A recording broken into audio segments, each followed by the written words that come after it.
ಧರ್ಮದಲ್ಲಿ ಯಾವುದೇ ಶುಭ ಕಾರ್ಯ ಅಥವಾ ಪೂಜೆಯನ್ನು ಮಾಡುವಾಗ ಶುಭ ಮುಹೂರ್ತವನ್ನು ನೋಡಿಯೇ ಆರಂಭಿಸಲಾಗುತ್ತದೆ. ಶುಭ ಮುಹೂರ್ತದಲ್ಲಿ ಮಾಡಿದ ಕೆಲಸಗಳು ಫಲ ನೀಡುತ್ತದೆ ಎನ್ನುವ ನಂಬಿಕೆ ಇದೆ. ದಿನದಲ್ಲಿ 3 ಮುಹೂರ್ತಗಳಿದ್ದು ಅವುಗಳ ಮುಹೂರ್ತ ನೋಡಿಕೊಂಡು ಕಾರ್ಯಕ್ರಮಗಳನ್ನು ಪ್ರಾರಂಭಿಸಲಾಗುತ್ತದೆ. ಅದರಲ್ಲಿ ರಾಹುಕಾಲದಲ್ಲಿ ಯಾವುದೇ ಶುಭ ಸಮಾರಂಭವನ್ನು ಮಾಡಬಾರದೆಂದು ಪ್ರತೀತಿ ಇದೆ. ಆದರೆ ವಿಚಿತ್ರ ನೋಡಿ ಸ್ನೇಹಿತರೆ, ಕರ್ನಾಟಕದ ಈ ದೇವಾಲಯದಲ್ಲಿ ರಾಹುಕಾಲದಲ್ಲಿಯೇ ಪೂಜೆ ಮಾಡಿದರೆ ನಿಮ್ಮ ಇಷ್ಟಾರ್ಥಗಳು ಪೂರ್ತಿಯಾಗುತ್ತವೆ ಅನ್ನುವ ನಂಬಿಕೆ ಈ ದೇವಾಲಯದಲ್ಲಿದೆ. ರಾಹುಕಾಲದ ಸಮಯದಲ್ಲಿ 16 ವಾರಗಳ ಕಾಲ ನಿಂಬೆಹಣ್ಣಿನ ಆರತಿಯನ್ನು ದೇವಿಗೆ ಬೆಳಗಿದರೆ ನಿಮ್ಮ ಇಷ್ಟಾರ್ಥಗಳು ನೆರವೇರುತ್ತವೆ ಎನ್ನುವ ನಂಬಿಕೆ ಇಲ್ಲಿದೆ. ಈಗಲೂ ರಾಹುಕಾಲ ಸಮಯದಲ್ಲಿ ಸಾವಿರಾರು ಭಕ್ತರು ಈ ದೇವಿಗೆ ನಿಂಬೆ ಹಣ್ಣಿನ ಆರತಿ ಬೆಳಗೋದನ್ನು ನಾವು ಕಾಣಬಹುದು. ಹಾಗಾದರೆ ಇಂತಹ ಒಂದು ವಿಸ್ಮಯಕಾರಿ ದೇವಾಲಯ ಯಾವುದು? ಆ ದೇವಿ ಯಾರು? ಆ ದೇವಾಲಯ ಎಲ್ಲಿದೆ? ಆ ದೇವಾಲಯದ ವಿಶೇಷತೆಗಳೇನು? ಈ ಎಲ್ಲ ಮಾಹಿತಿಯನ್ನ ಇವತ್ತಿನ ಈ ವಿಡಿಯೋದಲ್ಲಿ ನಿಮಗೆ ಕೊಡ್ತಾ ಇದ್ದೀನಿ. ಅದಕ್ಕಿಂತ ಮೊದಲು ನೀವು ನಮ್ಮ ಚಾನಲ್ಗೆ ಹೊಸಬರಾಗಿದ್ದರೆ ದಯವಿಟ್ಟು ಈಗಲೇ ಸಬ್ಸ್ಕ್ರೈಬ್ ಮಾಡಿ, ಜೊತೆಗೆ ಬೆಲ್ ಐಕನ್ ಕೂಡ ಪ್ರೆಸ್ ಮಾಡಿ.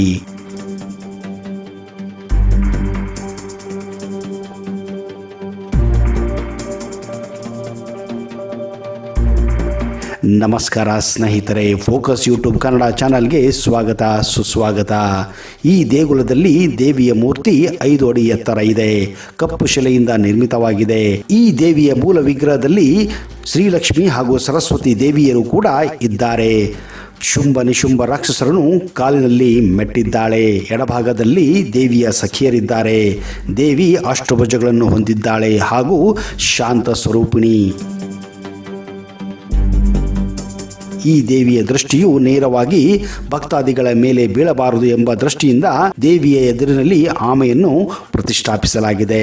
ಹೌದು, ಆ ದೇವಿಯೇ ಬೆಂಗಳೂರಿನ ಬನಶಂಕರಿಯಲ್ಲಿ ನೆಲೆಸಿರುವಂತಹ ಮಹಾನ್ ಶಕ್ತಿ ದೇವಿ ಬನಶಂಕರಿ.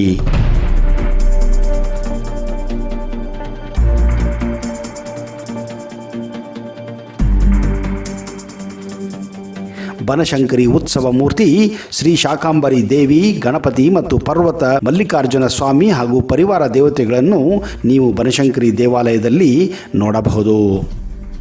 ಬನಶಂಕರಿ ದೇವಿಯ ಉಪವಾಹನ ಆಮೆಯಾಗಿದೆ. ಸಭಾಮಂಟಪ ಮತ್ತು ಪ್ರಕಾರ ಮಂಟಪದ ಸುತ್ತಲೂ 65 ವಿಶೇಷ ರೀತಿಯ ಕಲ್ಲಿನ ಕೆತ್ತನೆಗಳನ್ನು ನೀವು ಈ ದೇವಸ್ಥಾನದಲ್ಲಿ ನೋಡಬಹುದು. ದೇವಸ್ಥಾನದ ಮೇಲ್ಭಾಗದ 4 ಕಡೆಯಲ್ಲಿ 65 ದೇವತೆಗಳ ವಿಗ್ರಹವನ್ನು ಕೂಡ ನಿರ್ಮಿಸಲಾಗಿದೆ. ಹಾಗೂ ದೇವಾಲಯದ ಒಳಭಾಗದಲ್ಲಿ 4 ವಿಶೇಷಣ ಕೆತ್ತನೆ ಇರುವ ಸ್ತಂಭಗಳನ್ನು ಕೂಡ ನಿಲ್ಲಿಸಲಾಗಿದೆ. ದುರ್ಗಾ ಪರಮೇಶ್ವರಿ ಮತ್ತು ಚೌಡೇಶ್ವರಿ ಅಮ್ಮನವರ ಉಪದೇವತೆಗಳನ್ನು ಕೂಡ ನೀವು ಇಲ್ಲಿ ಈ ದೇವಾಲಯದ ಪ್ರಾಂಗಣದಲ್ಲಿ ಕಾಣಬಹುದು. ಶತಮಾನ ಕಂಡ ಬೆಂಗಳೂರಿನ ಬನಶಂಕರಿ ದೇವಸ್ಥಾನದ ಸಂಸ್ಥಾಪಕರು ಶ್ರೀ ಬಸಪ್ಪ ಶೆಟ್ಟರು. ಬಸಪ್ಪ ಶೆಟ್ಟರು ಪ್ರತಿ ವರ್ಷ ಬಾಗಲಕೋಟೆ ಜಿಲ್ಲೆಯಲ್ಲಿರುವಂತಹ ಬಾದಾಮಿ ಬನಶಂಕರಿ ದೇವಾಲಯಕ್ಕೆ ಹೋಗಿ ಬರುತ್ತಿದ್ದರು. ಅವರು ಬನಶಂಕರಿಯ ಮಹಾನ್ ಭಕ್ತರಾಗಿದ್ದರು. ಇವರಿಗೆ ವಯಸ್ಸಾದ ಕಾರಣ ದೇವಾಲಯಕ್ಕೆ ಹೋಗಲು ಮುಂದೆ ಸಾಧ್ಯವಾಗುವುದಿಲ್ಲ. ಆ ಸಂದರ್ಭದಲ್ಲಿ ಬಾದಾಮಿ ಬನಶಂಕರಿ ದೇವಾಲಯದ ಅರ್ಚಕರಿಗೆ ಕನಸಿನಲ್ಲಿ ಬಂದು ನಾನು ಬೆಂಗಳೂರಿನಲ್ಲಿ ಬಂದು ನೆಲೆಸುವಂತೆ ಹೇಳುತ್ತಾಳೆ. ಈ ವಿಷಯನ್ನು ಅರಿತುಕೊಂಡಂತಹ ಬಸಪ್ಪ ಶೆಟ್ಟರು ಹಾಗೂ ಕುಟುಂಬಸ್ಥರು ಸೇರಿ ಮುಂದೆ ಬೆಂಗಳೂರಿನಲ್ಲಿ 1915ರಲ್ಲಿ ಬನಶಂಕರಿ ದೇವಸ್ಥಾನವನ್ನು, ಬನಶಂಕರಿ ದೇವಿಯನ್ನು ಬೆಂಗಳೂರಿನಲ್ಲಿ ಸ್ಥಾಪಿಸುತ್ತಾರೆ. ಅಂದಿನಿಂದ ಈ ದೇವಸ್ಥಾನ ಇಲ್ಲಿ ಸ್ಥಿತವಾಗಿದೆ. ಹಾಗೆಯೇ ಈ ಪ್ರದೇಶವನ್ನ ಈ ದೇವಾಲಯ ಇರುವ ಕಾರಣ ಬನಶಂಕರಿ ಎಂದೇ ಕರೆಯಲು ಪ್ರಾರಂಭಿಸಿದರು. ಇಂದಿಗೂ ಕೂಡ ಬನಶಂಕರಿ ಬಡಾವಣೆ ಬೆಂಗಳೂರಿನ ಒಂದು ಪ್ರತಿಷ್ಠಿತ ಮತ್ತು ಅತ್ಯಂತ ದೊಡ್ಡ ಬಡಾವಣೆಗಳಲ್ಲಿ ಒಂದಾಗಿದೆ. ಈ ಬನಶಂಕರಿ ದೇವಾಲಯದ ಮತ್ತೊಂದು ವಿಶೇಷತೆ ಎಂದರೆ ರಾಹುಕಾಲದಲ್ಲಿ ದೇವಿಯನ್ನು ಪೂಜಿಸಲಾಗುತ್ತದೆ. ಹೌದು, ಸಾಮಾನ್ಯವಾಗಿ ರಾಹುಕಾಲ ಉತ್ತಮವಲ್ಲವೆಂದು ಯಾವ ಶುಭ ಕಾರ್ಯಗಳನ್ನು ಆ ಸಮಯದಲ್ಲಿ ಮಾಡಲಾಗುವುದಿಲ್ಲ. ಆದರೆ ಈ ಬನಶಂಕರಿ ದೇವಾಲಯದಲ್ಲಿ ಮಾತ್ರ ದೇವಿಯನ್ನು ರಾಹುಕಾಲದಲ್ಲಿಯೇ ಪೂಜಿಸಲಾಗುತ್ತದೆ.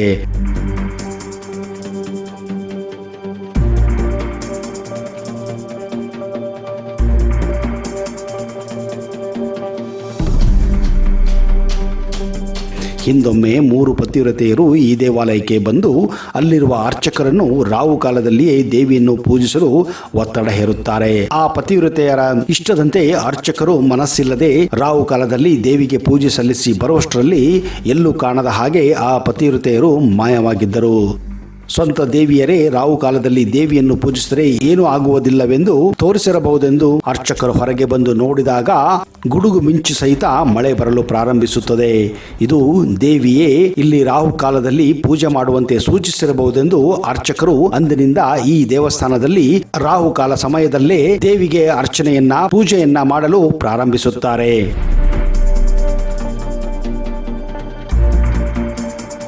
ಇಲ್ಲಿ ಕಾಣಬಹುದಾದ ಮತ್ತೊಂದು ವಿಶೇಷತೆವೇನೆಂದರೆ ನಿಂಬೆಹಣ್ಣಿನಲ್ಲಿ ಜ್ಯೋತಿ ಬೆಳಗಿಸಿ ದೇವಿಗೆ ಭಕ್ತರು ಆರತಿ ಬೆಳಗುತ್ತಾರೆ. ನಿಂಬೆಹಣ್ಣನ್ನು 2 ತುಂಡು ಮಾಡಿ ಅದರೊಳಗಿನ ಎಲ್ಲ ತಿರುಳನ್ನು ತೆಗೆದು ಅದರಲ್ಲಿ ಬತ್ತಿ ಹಾಗೂ ಎಣ್ಣೆ ಹಾಕಿ ದೀಪ ಬೆಳಗಿಸಿ ಆ ದೀಪದಿಂದಲೇ ದೇವಿಗೆ ಆರತಿಯನ್ನು ಭೇಟಿ ನೀಡುವ ಭಕ್ತರು ಬೆಳಗುತ್ತಾರೆ.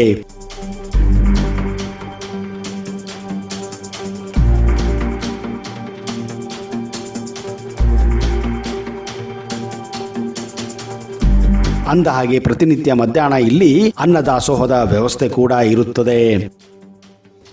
ಸ್ನೇಹಿತರೆ, ಈ ಅದ್ಭುತವಾದಂತಹ ದೇವಸ್ಥಾನ ಬೆಂಗಳೂರಿನ ದಕ್ಷಿಣ ಭಾಗದಲ್ಲಿರುವಂತಹ ಬನಶಂಕರಿಯಲ್ಲಿ ಸ್ಥಿತವಾಗಿದೆ. ಒಂದು ವೇಳೆ ನೀವು ಈ ದೇವಸ್ಥಾನಕ್ಕೆ ಭೇಟಿ ಕೊಡಬೇಕೆಂದರೆ ಮೆಜೆಸ್ಟಿಕ್, ಶಿವಾಜಿನಗರ ಹಾಗೂ ಮಾರ್ಕೆಟ್ಗಳಿಂದ ನೇರವಾದ ಬಸ್ ಸೌಕರ್ಯ ಕೂಡ ಇದೆ. ಅಂದ ಹಾಗೆ ಈ ದೇವಸ್ಥಾನಕ್ಕೆ ಮೆಟ್ರೋ ಟ್ರೈನ್ ಸೌಕರ್ಯ ಕೂಡ ಇದೆ. ಮೆಟ್ರೋ ಸ್ಟೇಷನ್ ಅನ್ನ ಇಲ್ಲಿ ಬನಶಂಕರಿ ಮೆಟ್ರೋ ಸ್ಟೇಷನ್ ಎಂದೇ ಕರೆಯಲಾಗುತ್ತದೆ. ಸ್ನೇಹಿತರೆ, ನಿಮಗೆ ಸಮಯ ಸಿಕ್ಕಾಗ ನಿಮಗೆ ಒಂದು ವೇಳೆ ದೇವಿಯ ಆಶೀರ್ವಾದವನ್ನು ಪಡೆಯಬೇಕೆಂದರೆ ದಯವಿಟ್ಟು ಈ ದೇವಸ್ಥಾನಕ್ಕೆ ಭೇಟಿ ಕೊಡಿ ಹಾಗೂ ಬನಶಂಕರಿಯ ಆಶೀರ್ವಾದವನ್ನು ಪಡೆದು ಸದಾ ಪುನೀತರಾಗಿರಿ ಎಂದು ನಾವು ಕೂಡ ಹಾರೈಸುತ್ತೇವೆ. ಒಂದು ವೇಳೆ ನಿಮಗೆ ಈ ವಿಡಿಯೋ ಇಷ್ಟ ಆದಲ್ಲಿ ಜೈ ಬನಶಂಕರಿ ಎಂದು ಕಮೆಂಟ್ ಬಾಕ್ಸಲ್ಲಿ ಹಾಕಿ. ಅಲ್ಲಿಯವರೆಗೆ ಜೈ ಹಿಂದ್, ಜೈ Karnataka. Keep watching focus Kannada.